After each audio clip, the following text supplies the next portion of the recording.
This is Dr. Deepak Wag. Welcome back to my channel. In this video, I'll be discussing how can you improve your grand test score if you are stuck at the same score.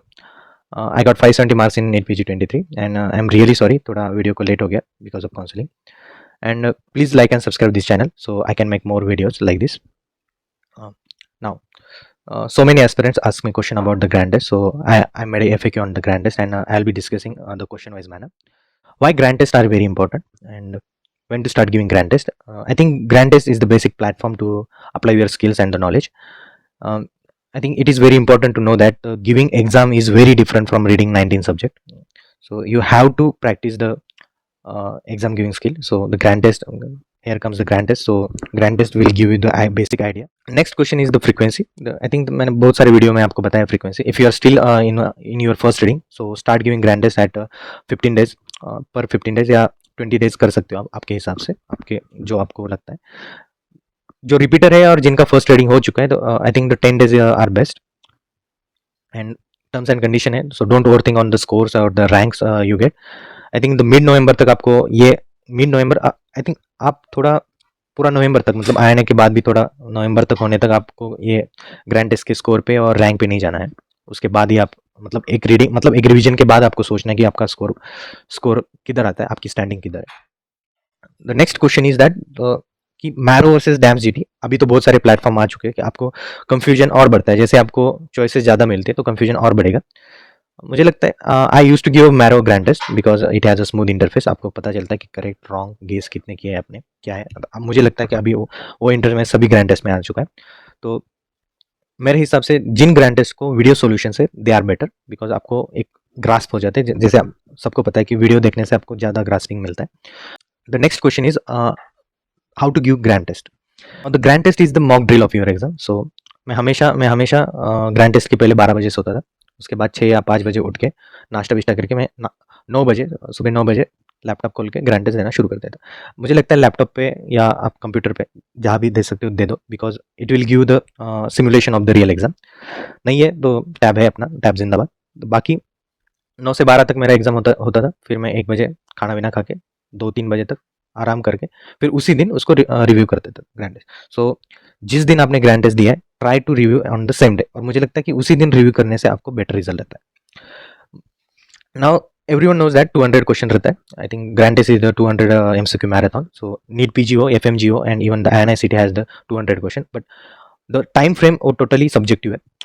How you give your grand test मतलब आप कितना frequency देते हो तो उसके ऊपर depend है कि आपको समझता है कि आपका टाइम फ्रेम कितना होना चाहिए. मुझे लगता है कि स्टैंडर्ड है 30 मिनट्स में आपको 35 MCQs आने चाहिए. मैं हमेशा 30 मिनट्स के बाद ही मैं MCQ देखता था कि मेरे कितने हुए.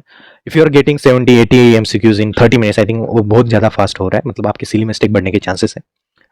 उससे कम हो रहे मतलब 20 या 25 हो रहे मतलब आप टू स्लो जा रहे हैं. So those who are in their first reading सबने एक एक्सपीरियंस किया होगा कि 1 घंटे पहले आपका ग्रैंड टेस्ट हो रहा है. तो इट इज़ वेरी नॉर्मल कि आप पहले रीडिंग में है तो 10 या 12 जिनके सब्जेक्ट हुए तो उनके 1 घंटे में. But I will suggest to repeaters और जिनका फर्स्ट रीडिंग हुआ है try to utilize more the whole time of grand test. So उससे आपको एक पता चलेगा कि आपका टाइम फ्रेम क्या है. The next I will give the very vague idea about the questions कि ग्रैंड टेस्ट कैसे फॉर्म होते हैं. Mainly they are based on the PYQs. मतलब PYQ के कंसेप्ट के ऊपर होते हैं मोस्टली ग्रैंड टेस्ट वैसे होते हैं. कुछ क्वेश्चंस ऐसे रहते हैं कि आपको थोड़ा इधर उधर से नॉलेज से आता है. मतलब किसी नोट्स से आते हैं. मतलब डैम्स होगा तो अपने डैम्स के नोट्स से थोड़ा प्रेफर करेगा 25% जंक.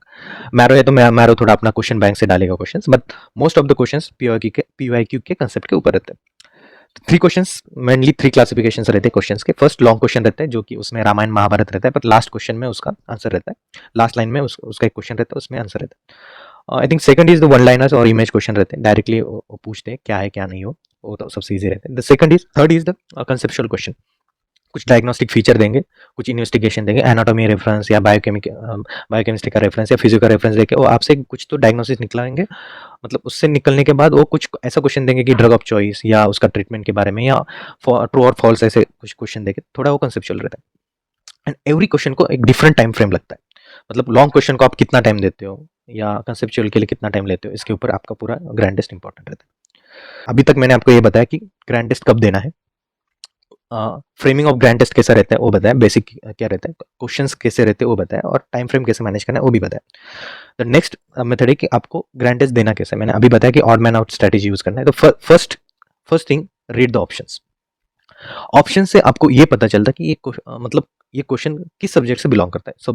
सपोज क्वेश्चन के ऑप्शंस में नेफ्राइटिक सिंड्रोम, नेफ्रोटिक सिंड्रोम, एचयूएस वगैरह ऐसे ऑप्शन है, तो आपको एक समझेगा कि ये पीडियाट्रिक से क्वेश्चन है।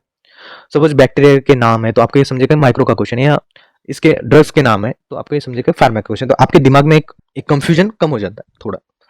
The next, read the last line.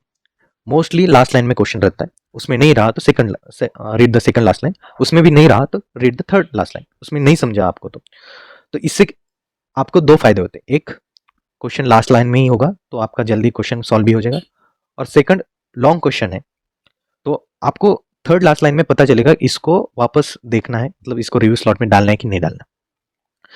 Suppose आप कन्वेंशनल मेथड से जाओ और इतना बड़ा क्वेश्चन है, मतलब 15-year-old बॉय ऐसा ऐसा है, उसके क्लिनिकल फीचर दिए, उसकी इन्वेस्टिगेशन दिए, उसका डायग्नोसिस दिया, फिर उसको पढ़ने के लिए 40 सेकंड गए, फिर 20 सेकंड आपको ये समझने में गए कि भाई आपके ब्रेन को एक सॉर्ट आउट करने में चला गया कि भाई ये कौन से सब्जेक्ट से क्या है। फिर आप ऑप्शंस पढ़ोगे, फिर ऑप्शन से थोड़ा मतलब सोचोगे कि क्या करना है, उसका कौन सा कंसेप्ट अप्लाई करना है, क्या करना है, फिर उसका आंसर दो। तो आई थिंक उसके लिए 1.5 मिनट तक 1 मिनट तक चला जाएगा। पर जैसे आप ये करोगे, ऑप्शंस पढ़ोगे, उसका लास्ट लाइन, उसका सेकंड लास्ट लाइन, उसका थर्ड लास्ट लाइन तक आपको I think max to max 30 second तक आपके चले जाएगा। 30 सेकंड में आपको पता चलेगा कि उसको बाद में सॉल्व करना है कि अभी सॉल्व करना है। तो आपके बहुत सारे 70 टू 80 सेकंड आपके बच रहे हैं, तो आप you can utilize that in last में कि भाई आप टाइम बचा के ये कर रहे हो। सो मुझे लगता है use maximum odd man out strategy with last line. I think the next is the basic and the most important thing is how to review the grand test. This is very important. I think आपको पता होना चाहिए कि grand test एक mock drill है आपका exam का, तो सो उसको रिव्यू करना is very important. It's totally depend on your level of preparation. आप फर्स्ट रीडर हो, मतलब आपका अभी भी फर्स्ट रीडिंग चल रहा है, तो जैसे आप एग्जाम देंगे ओवरव्यू करो ग्रैंड टेस्ट को, दोनों के लिए, मतलब जो भी फर्स्ट रीडिंग हो चुका है और जो भी रिपीटर है या जिनका अभी भी फर्स्ट रीडिंग है, पहले ओवरव्यू करो आपके करेक्ट्स कितने हैं। सपोज आपके 120 करेक्ट है, मतलब 80 wrong question plus 120 correct question आपको रीड करना है, तो 6-7 घंटे तो लगेंगे मान के चलो।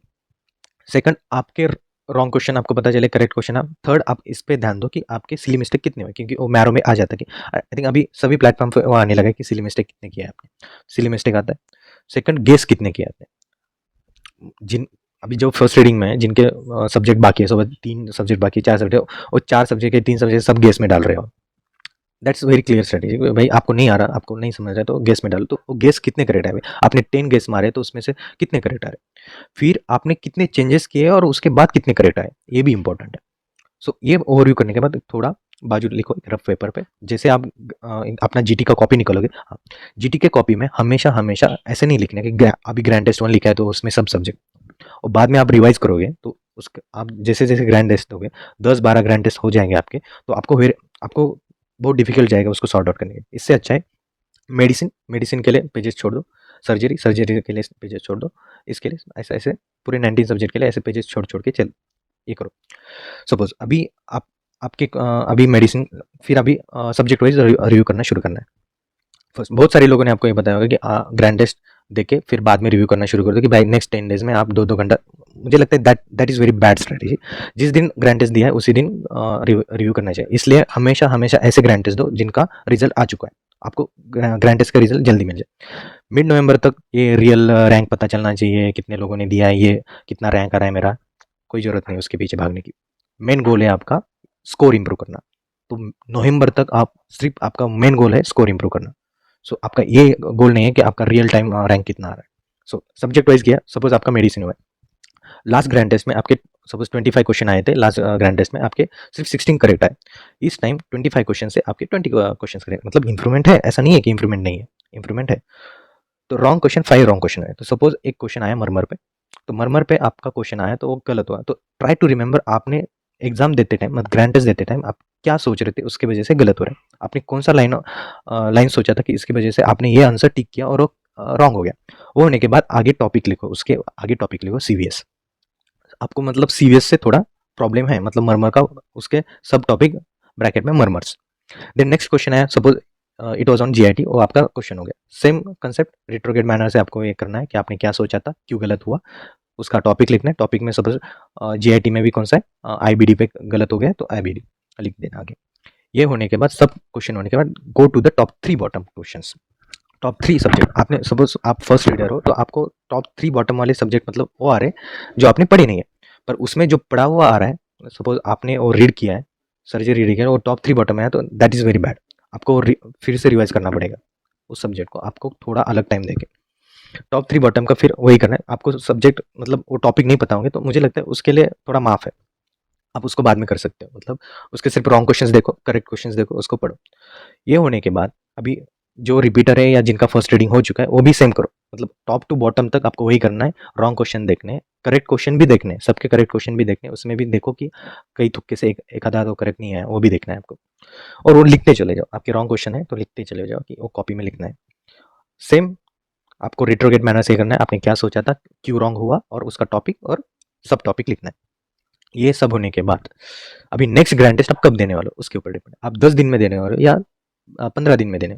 सो द नेक्स्ट 15 डेज जो फर्स्ट रीडिंग है, नेक्स्ट 15 डेज आप हर दिन 2 घंटा उसका निकालो और वो 2 घंटा टोटली डेडिकेटेड उस टॉपिक पर दो। सपोज सीवीएस पे आपका रॉन्ग क्वेश्चन आया मरमर पे, तो सीवीएस के पीवाई की सॉल्व करने का उस 2 घंटे में। मेडिसिन आज सपोज आज मंडे, आपने संडे को एग्जाम दे दिया, मंडे को आपने शुरू कर दिया, मंडे को आपने जो टॉप 3 वाला बटन सपोज पीडियाट्रिक आया है, आपने जो पढ़ा नहीं है तो पीडियाट्रिक शुरू, आपने रात के 10 बजे तक पीडियाट्रिक पढ़ा, 10 से 12 बजे तक सीवीएस का, मेडिसिन के सीवीएस का पीवाई की सॉल्व करने का, जीआईटी का पीवाई की सॉल्व करने का, जो भी इम्यूनोलॉजी का सपोज इम्यूनोलॉजी का गलत हुआ तो वो सॉल्व करने का। द नेक्स्ट डे मेडिसिन होने के बाद सर्जरी का आया होगा, सर्जरी में 5 या 6 गलत हो गए होंगे, उसके पीवाई की सॉल्व करो।